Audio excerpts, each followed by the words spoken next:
കർത്താവിന്റെ മുഖത്തേക്ക് നോക്കി പ്രകാശിതരാകാൻ വിളിക്കപ്പെട്ടവരാണ് സന്യസ്തർ. അതെ, അതുകൊണ്ടാണ് സങ്കീർത്തനത്തിൽ ഇപ്രകാരം നാം വായിക്കുന്നത്: അവിടുത്തെ നോക്കിയവർ പ്രകാശിതരായി.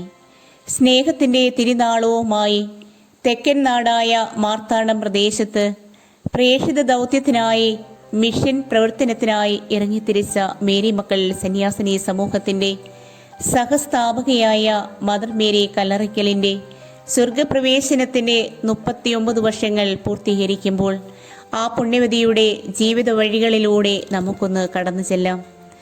നാഥനെ സ്വന്തമാക്കുക എന്ന ലക്ഷ്യത്തോടെ ഒന്നും അറിയാത്ത നാട്ടിലേക്ക് ദൈവത്തിൽ ആശ്രയിച്ച് ഇറങ്ങിത്തിരിച്ച മദർ മേരി തനിക്ക് ദൈവം ദാനമായി തന്ന അറിവും ജ്ഞാനവും ജീവിത സമ്പത്തുമെല്ലാം ഒന്നും അറിയാത്ത ജനതയ്ക്ക് വിളമ്പിക്കൊടുത്ത് അവരെ സമ്പന്നരാക്കിയ ഒരമ്മയുടെ യഥാർത്ഥമായ സ്നേഹവും പരിലാളനയും അനുഭവിച്ചവരാണ് തെക്കൻ നാടും അതുൾപ്പെടുന്ന പ്രദേശങ്ങളും. ദിവികാരുണ്യനാഥനിൽ നിന്ന് ശക്തി ആർജിച്ചുകൊണ്ട് വിശുദ്ധ മദർ തെരേസ കൽക്കറ്റയുടെ പ്രാന്തപ്രദേശങ്ങളിലൂടെ നടന്ന് രോഗികളെയും പതിതരെയും ആലംബഹീനരെയും ശുശ്രൂഷിച്ചതുപോലെ നമുക്കും നമ്മുടെ സഹസ്ഥാപകയായ മദർ മേരി കല്ലറയ്ക്കലും മറ്റൊരു മദർ തെരേസയായി മാറിക്കൊണ്ട് മുറിവ് വച്ചുകെട്ടിയും മുറിവുണക്കിയും അനേകരുടെ ഹൃദയങ്ങളിൽ ഇടം പിടിച്ച ഒരു അമ്മ ഇന്നും ജനഹൃദയങ്ങളിൽ ആ അമ്മ ജീവിക്കുന്നുവെങ്കിൽ അതിന് കാരണം യേശുവിൻ്റെ മുഖത്തേക്ക് നോക്കി പ്രകാശം സ്വീകരിച്ച് പ്രേക്ഷിത ദൗത്യത്തിനായി ഇറങ്ങിത്തിരിച്ചു.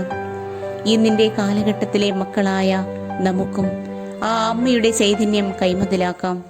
കയ്യിൽ ജപമാല മുത്തുമണിയും വിശുദ്ധ ബൈബിളും ഹൃദയത്തിൽ യേശുനാഥനെയും സ്വീകരിച്ചുകൊണ്ട് ഒന്നുമില്ലായ്മയിൽ സർവശക്തനായ ദൈവമാണ് എല്ലാം സമ്പത്ത് എന്ന് ജീവിതാനുഭവത്തിലൂടെ ജീവിച്ച ആ ഒരു അമ്മയുടെ തീർത്ഥയാത്ര നമുക്കും തുടരാം, മാതൃകയാക്കാം. വിശുദ്ധ പൗലോസ് അപ്പോസ്തലൻ പറഞ്ഞതുപോലെ, ഇനിമേൽ ഞാനല്ല ജീവിക്കുന്നത്, ക്രിസ്തുവാണ് എന്നിൽ ജീവിക്കുന്നത്. ഈ യാഥാർത്ഥ്യം തിരിച്ചറിഞ്ഞ മദർ മേരി തൻ്റെ സമൂഹത്തിൻ്റെ പ്രേക്ഷിത മേഖലകൾ വ്യത്യസ്ത സ്ഥലങ്ങളിലേക്ക് വ്യാപിപ്പിച്ചുകൊണ്ട് യേശുവിനെ അറിയാത്ത ഇടങ്ങളിലേക്ക് യേശുവിനെ എത്തിച്ചു കൊടുത്ത ധീരവനിത.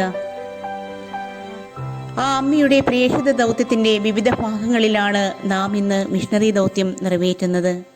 മേരി മക്കളായ നമുക്ക് പരിശുദ്ധ അമ്മയെ മുറുകെ പിടിച്ചുകൊണ്ട് നമ്മുടെ പ്രേക്ഷിത ദൗത്യം നമുക്ക് നിറവേറ്റാം. വിശുദ്ധ പൗലോസ് അപ്പോസ്തലനെ പോലെ, സ്ലേഹന്മാരെ പോലെ, രക്തസാക്ഷികളെ പോലെ, സഭയ്ക്ക് വേണ്ടി ചുടുനീളം വീഴ്ത്തി സഭയെ നട്ടുപുലർത്തിയ വിശുദ്ധരെ പോലെ നമുക്കും നല്ല പ്രേക്ഷിതരാകാം.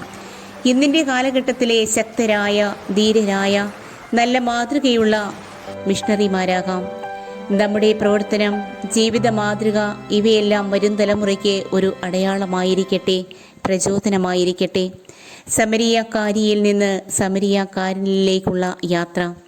അതെ, സമരിയാക്കാരിയെ ദൈവാനുഭവത്തിൻ്റെ, ദൈവവചന പ്രഘോഷണത്തിൻ്റെ സാരഥിയാക്കി യേശുനാഥൻ മാറ്റി. സമരിയാക്കാരനെ അവൻ്റെ മുറിവുകൾ വച്ചുണക്കി സൗഖ്യമുള്ളവനാക്കി മാറ്റി. നമുക്കും നമ്മുടെ കർമ്മവീതികളിൽ, കർമ്മരംഗങ്ങളിൽ മറ്റുള്ളവരെ കേൾക്കാം, അവരുടെ വേദനകൾക്ക് ആശ്വാസം പകരാം. ഇതാണ് നമ്മുടെ ദൗത്യം. മദർ മേരി മറ്റുള്ളവരെ ക്ഷമയോടെ ശ്രവിച്ച് അവരുടെ ജീവിതത്തിലെ ഒരംഗമായി മാറിയതുപോലെ നമുക്കും മാറാം. മദർ മേരി കല്ലറയ്ക്കലിൻ്റെ റൂബി ജൂബിലി ആഘോഷത്തിലേക്ക് പ്രവേശിക്കുന്ന നമ്മൾക്ക് ഒരേ ലക്ഷ്യത്തോടെ, ഫ്രാൻസിസ്കൻ ചൈതന്യത്തോടെ നമ്മുടെ പ്രേക്ഷിത യാത്ര നമുക്ക് തുടരാം. ആ അമ്മയുടെ പാവനാത്മാവിന് നിത്യശാന്തി നേരാം. ദൈവം നമ്മെ ഓരോരുത്തരെയും അനുഗ്രഹിക്കട്ടെ.